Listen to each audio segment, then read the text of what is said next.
Olá, meus queridos do Oitavo Ano, tudo bem com vocês?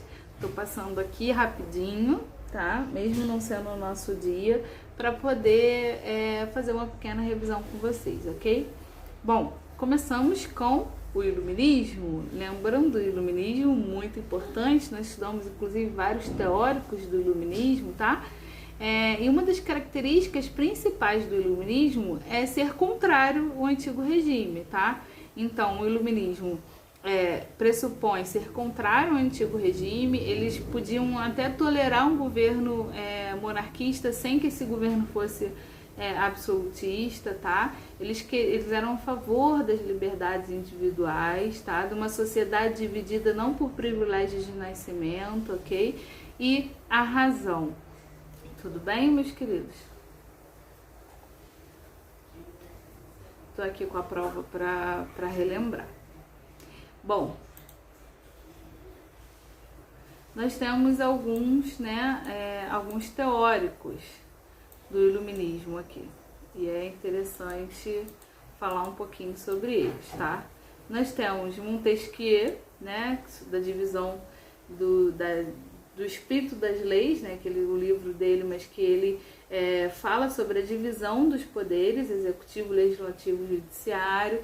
Nós temos Diderot e D'Alembert, que organizaram a enciclopédia, que é muito importante, tá? Nós temos Rousseau com um contrato social também, que é bastante importante. Rousseau, ele fala que a desigualdade nasce da primeira propriedade privada, né? E além disso, ele diz que as pessoas escolheram perder, de certa forma, a liberdade, mas que esse poder pode ser novamente colocado nas mãos da sociedade se o governante não estiver correspondendo, tá? As questões. Bom, ainda falando, né, sobre o Iluminismo, nós temos que lembrar também das questões econômicas, que eles enfatizam, né, os direitos da cidadania, da rebelião contra os governos tirânicos, tá bom? Isso já ligando à primeira revolução iluminista da história, que foi a independência dos Estados Unidos, ou como vocês queiram chamar também, independência das 13 colônias, tá ok? Bom, e aí nós temos outro grande iluminista, né, que vai falar sobre as questões do liberalismo, tá? O pensamento iluminista baseado no racionalismo, individualismo, liberdade do homem, ao criticar todos os fundamentos que se assentavam ao antigo regime, como eu já tinha falado para vocês, né? Revelava suas contradições e se tornava transparente aos olhos de um número cada vez maior de pessoas. Então, as revoluções burguesas, entre essas críticas do antigo regime, vocês vão encontrar o quê? Crítica ao absolutismo monárquico, ao antigo regime como todo, ao mercantilismo, enfim. Mas é uma crítica muito forte ao absolutismo monárquico, tá? O governo poderia ser até monarquista, mas não absolutista. Lembrem nas nossas aulas, tá? Depois nós vamos falar também do despotismo esclarecido.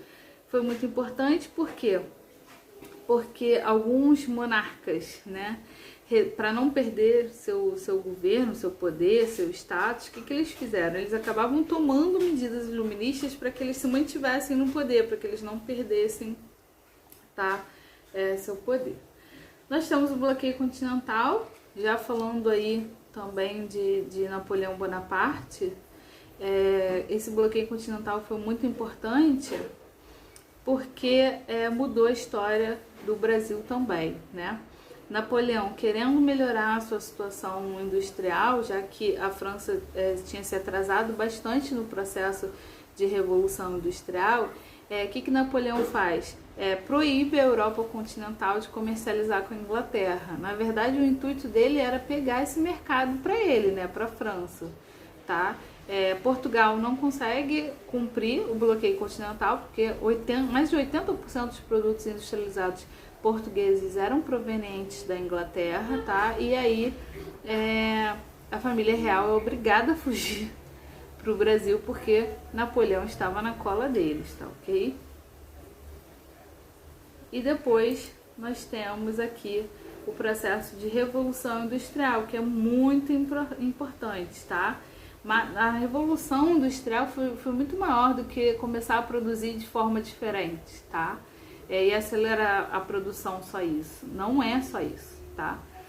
Vai mudar, vai representar mudanças radicais nas condições de vida, de trabalho dos operários, enfim, de toda uma sociedade, tá? Bom, e aí nós temos também aqui uma questão bem interessante, né? Falando novamente da condição humana nessa sociedade industrializada, né? Como era precário isso, tá? Depois nós temos uma questão também bem interessante falando sobre a França pré-revolução francesa. Como era a sociedade? Lembra? Aquela forma de pirâmide, né? Clero, nobreza e o resto da sociedade, tá ok? Esse resto da sociedade englobava muita gente, né? Quase 97% da população. Então nós temos burgueses, camponeses, sans-culottes, né? Camponeses, acho que eu já falei, trabalhadores urbanos, então realmente, tá? Então lembrem dessa sociedade, tá? Que não tinha mobilidade social. A única maneira de mobilidade social era se você fosse burguês muito rico e comprasse a sua carta, assim, de nobreza, tá? Então você comprava um título, ok? Bom, e depois, eu acho que é a última, tá falando sobre a Revolução Francesa, tá? Lembrem-se sempre dos princípios de liberdade, igualdade e fraternidade, né?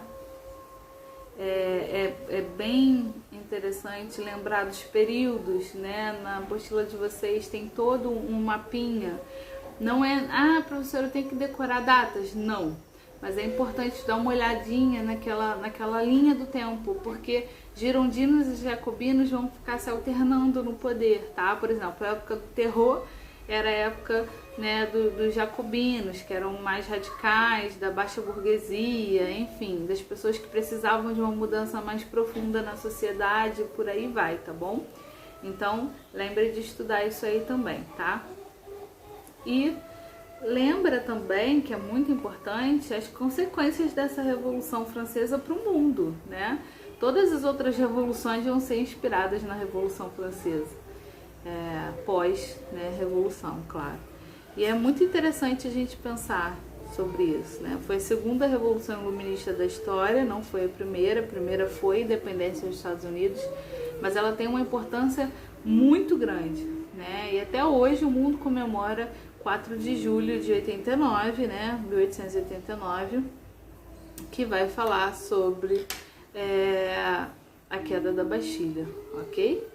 Um grande beijo, meus queridos. Estou com muita saudade de vocês, tá? Estude para a prova. Tchau, tchau.